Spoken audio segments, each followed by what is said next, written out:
Greetings, YouTubers of the world. I am Arcanum Fantasy, and today we are going to be going over the ever-famous fanfic, Silent Ponyville 2. Now, whereas the first one was centered almost exclusively on Pinkie Pie, this one is focused more on Fluttershy. Though I will admit, much like the first game in Silent Hill, Silent Ponyville 2 is much more intense. Fluttershy's internal mental world is just 50 shades of yikes, focusing heavily on medical theme as well as an attack from a dark dragon, and with her own pyramid head being this bizarre shadow monster that has a rather unpleasant mean streak. I mean, hell, it broke one of her wings. So we can't really rule out this thing being, well, straight up sadist. We also get a look at all of Fluttershy's behind. We get to look at all her behind. all of her backstory to this fanfic's timeline.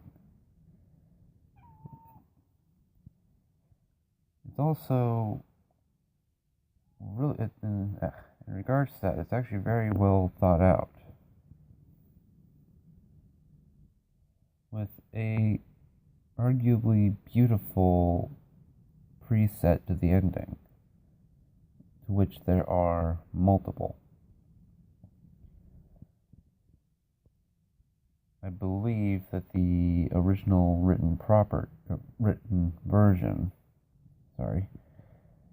has 4 different alternate endings, one of which being what could be considered the true ending, and the other being a really depressing suicide note. But aside from that, this story is pretty much flawless.